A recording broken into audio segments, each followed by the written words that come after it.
Anthony Wright, Christchurch City Council Public Art Advisory Group. Thank you. Kia ora tātou. Thank you very much for the chance to talk to you today on our submission. First of all, my name's Anthony Wright. I'm the current chair of the group, and I'm supported by Deborah McCormick, Dame Adrian Stewart, Paul Lonsdale and Carolyn Grant, who are all associated with our committee. You can see the membership up there, including council staff, so that we ensure that we are aligned with council's goals and objectives. Our particular goals and objectives are to champion, encourage and commission public works of art for Christchurch, to administer the Public Art Fund, which has very little left in it, which is why we're here.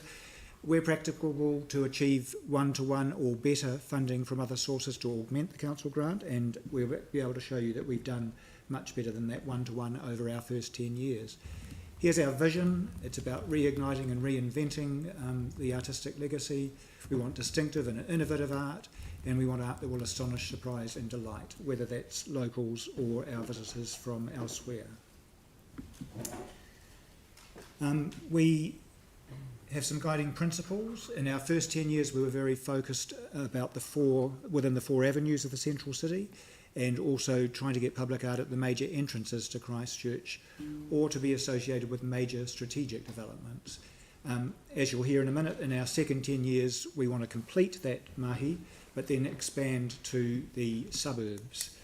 And our other big principle is that the city-funded public art will be a partnership with other public and private sources. So we play an advocacy role. We consider applications for funding. We host occasional functions to bring together people that might lead to public art in our city. And we provide advice to anyone that's contemplating putting up public art on their own endeavours. And there are a couple of examples up there. Our results from our first 10 years we think are pretty stunning. I don't expect you to read this because it's too detailed, but we achieved our first 10-year plan in its entirety. And what's more, Council's $2.1 million investment over that 10 years was leveraged by fundraising that we achieved of $6.75 million. So that's additional funds raised from private and philanthropic services. So in effect, for your $2.1 million grant, we have delivered $9 million of public art assets, all owned by the city now. So we are requesting that our public art fund is reinstated. It's got a 13+ year track record. We were able to demonstrate that everything installed pre-earthquake has survived and stood proud, so everything's been engineered very well. After the briefest of drawing breath post-earthquake, we got back into delivering more public art. And as I said before, at the 10th anniversary, we had achieved everything in our own 10-year plan, which was a surprise to us, I think, because it was a pretty stretched plan at the beginning. So the city owns a pretty enviable collection of top-flight public art. And we're going to take a quick fly through that now, very quick. So Nucleus, hopefully these are all very familiar to you. Flower Power, Passing Time, Enoho Radikiriko, Skylens, which has to come back, Julia Morrison's Tree Houses for Swamp Dwellers. This is one of the great ones of international solidarity after the earthquakes, Misha Kubal's Solidarity Grid. And here are a couple of the lights out of the sequence. Here's the whole sequence of the grid. And here's our mayor with the mayor of Mayor Kaoru Ito unveiling the Kurashiki street lamp. So part of this international thing was having all our sister cities involved, as well as other cities all around the world. So a really international thing for Christchurch to do. Chapman's Homer, sitting in front of the art gallery now, was a very popular one that the public contributed to. The largest public sculpture in New Zealand, Fanfare, out on the Northern Motorway, lit by night, and that's something we're increasingly doing, is lighting our works by night. Anthony Gormley's Stay in 2 locations.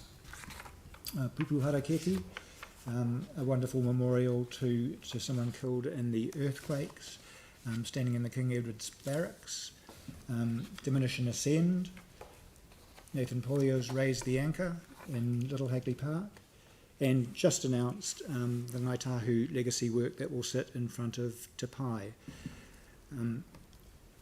So we are seeking input from council. We'd like to continue to be a leader in public art, and we'd like to talk to you about where public art sits in council in terms of advocacy, administration and maintenance. In terms of maintenance, we have got maintenance funding into the council budgets for all the existing work, so there shouldn't be an issue with those in the future. But the loss of our annual grant 3 or 4 years ago equals a loss in all of that industry and philanthropic support. So we're requesting that you reinstate the Public Art Fund.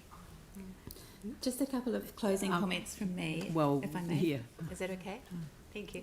Dame Adrian Stewart and I in 2007 presented to this council, and we have a 23-year history of public art, which I think speaks to itself in terms of what we see around the city every day in our beautiful city. So we would like to continue this partnership with the council through the Public Art Advisory Group to make sure that we return on that excellent investment. And I really challenge you to find a better way to fund public art. For every $1 that the council puts in, we bring through the partnership $4.5 of return. So we would like to continue to do that. Creative New Zealand most recently have published some advice for arts organisations to submit into their LTP plans, and we're absolutely delighted that we've been held up as exemplars for our work, with Whakaahine being held up as an example, and also Diminish and Ascend. So please do reinstate the fund. We want to continue to bring our volunteer effort and all of our supporters to continue the role, and mahi to bring public art to our beautiful city. Thank you. Thank you very much. Thank you. The next submission is Mark Gerard from the